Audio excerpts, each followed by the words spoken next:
What's up, everybody? This is Jeremy from Octane TV. This is going to be the 6th installment of the MT82 Gen 3 Orange Fury Mustang that we had purchased. I know if you guys have watched some of the previous episodes, you'll understand how crazy this absolute nightmare of a car has been for me. I want you to understand, if you have not watched those episodes, please look in the description down below. I will put the links to all those different episodes leading up to this one.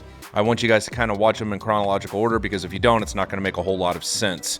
So please make sure to look at those links down below in the description. Click on those, and watch them in order if you possibly can. If not, stay tuned. This is probably going to be one of the last parts of this series of episodes. So please understand, it's going to get juicier and juicier as these episodes go on.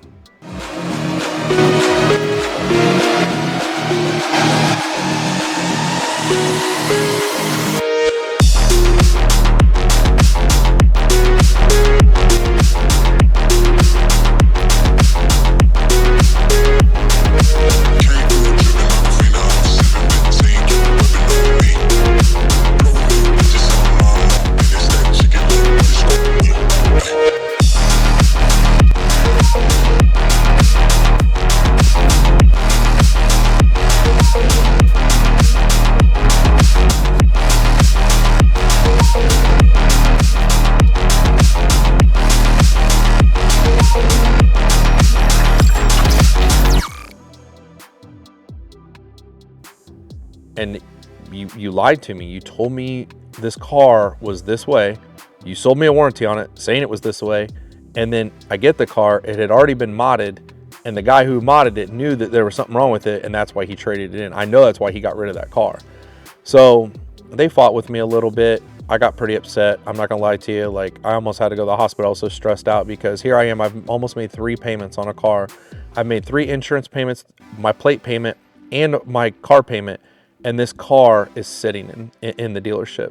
So I called Ford myself, and I said, how much is it going to cost to have this car fixed? The only Ford dealership that was closest to them, they wanted in between $170 and $225 an hour. They wanted 18 billable hours of labor to take the transmission out. Problem is, this is when COVID started hitting.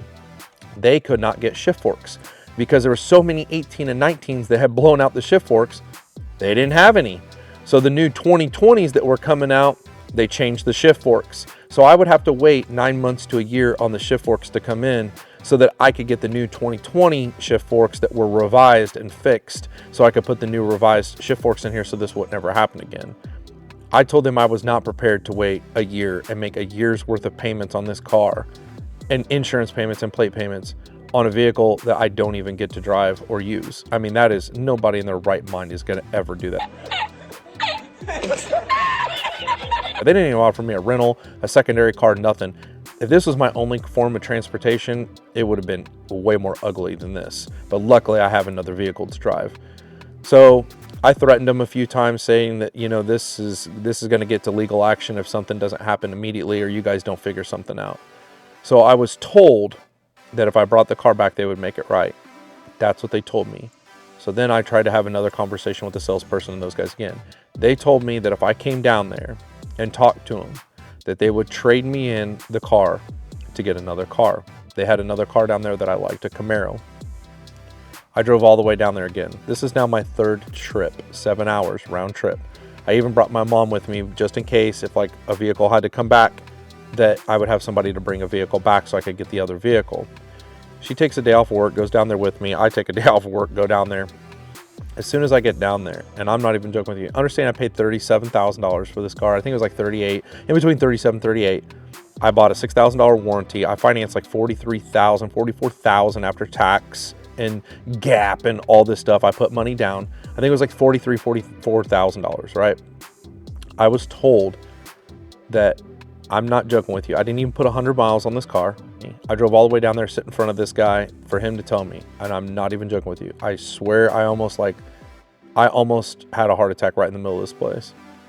He looked right at me and my mom and said, yeah, we'll trade you in. We'll get you all taken care of, everything. Just like the salesperson said. Great salesperson, I can tell you that. He was a great guy. I don't think he knew what he was about to get himself into. They wanted me to lose $10,000. What? What the? Take a $10,000 hit and me lose $10,000 for 100 miles. Damn! That's what they asked me to do. They asked me, they said, well, we're not taking the $10,000 hit. We got a car here that's now messed up. I said, are you joking around with me? So they wanted me to lose $10,000. They wanted me to roll over that $10,000 in negative equity into the next vehicle that they were going to get me. And I told them, you're on crack if you think I'm going to do something that stupid. And the car that they were selling me was a brand new Camaro, just was released. The retail on that car was like $37,000. They were selling me that car for $41,000, and it wasn't even brand new. Come to find out, it was used. It was a brand new year, but the car had already been used. And they wanted me to pay $4,000 or $5,000 more than what retail was on a used car, thought was new, and then roll over another $10,000 in equity. $15,000 I would be upside down on this car, walking out of there with a used car.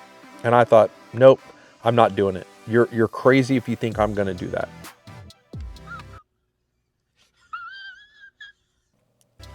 So I sit down and talk to a lot of people. I didn't know what the best avenue to go about this is because I've never had to take legal action against anybody. The past few dealerships that I bought some cars off of have always made it right. Customer service was always on point. This is the first dealership I've ever dealt with that has not made everything right. They literally blamed everything on me, tried to make me take like a tremendous loss of money, which I felt like, man, you know, I'm trading in a car, trying to make it right with you to get another car from you so that I don't end up getting burned on this deal. And obviously they don't. I mean, they have their own technicians that can fix it. They can turn around and sell the car. It wasn't my fault that they bought a car that was, in my opinion, that guy, whoever sold them that car, knew that car was messed up. And I shouldn't be the one that gets screwed on this deal. If it was a $10,000 car, understandable.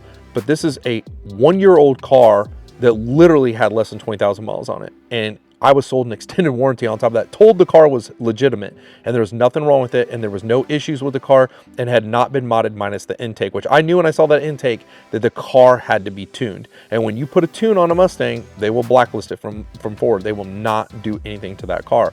Found that out the hard way. So let me tell you this.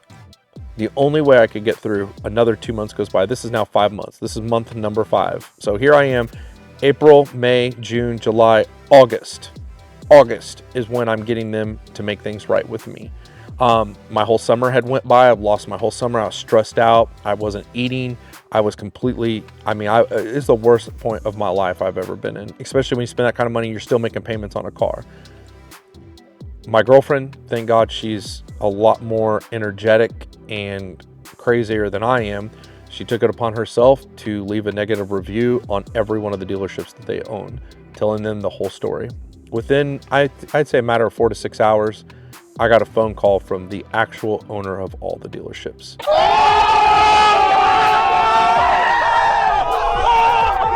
He called me and said he was going to make it right. Word for word, he said he was going to buy me a brand new transmission of my choice, pre-assembled, don't have to wait on the shift forks. He'll put whatever transmission he wanted in there.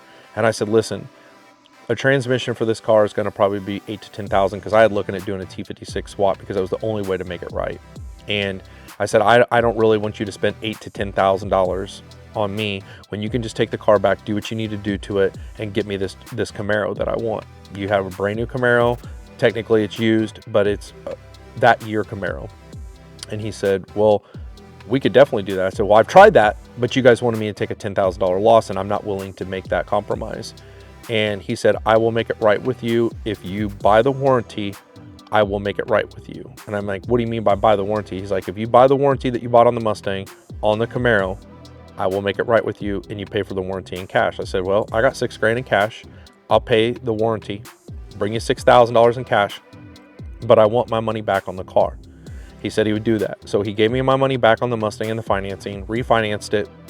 I paid $6,000 cash down on the warranty on the other car, and I walked out with a brand new Camaro. That's a whole story in itself.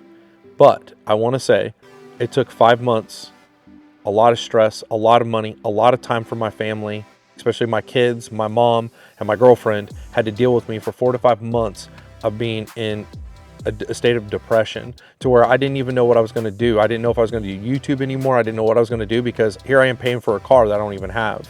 and nobody wanted to make it right with me, which, you know, come to find out, that's the quickest way to get somebody to do something for you with a dealership. I can tell you this, get on the Google and leave them a review, and I can guarantee they'll get a hold of you very, very quickly. So thank God that she did what she did, because I didn't have the balls to do it, because I didn't want to do that to them. But in all reality, it looked like they were just going to push me around until I finally caved in and gave them $10,000, which I don't feel like that's fair. That wasn't my fault. I didn't buy the car under false pretenses. I did threaten them that I was going to call the EPA because you sold me a car. They sold me a car with catless headers, and there was no cats on the car, and they knew they were in trouble for that. And that's what got them to finally give me my money back. But it's like, it wasn't my fault that I bought a damaged car, almost a brand new car. The car was a year old. I should have literally listened to my gut when I started that car up and it was too loud, and went and had it taken somewhere and checked out. If I can give you guys one piece of advice before you buy any car, whether it's used, I mean, a brand new car, you probably shouldn't have to do this, but a car that's a year old or even been modified, or you think it's modified, take it somewhere and have it checked out. For God's sakes, please do that.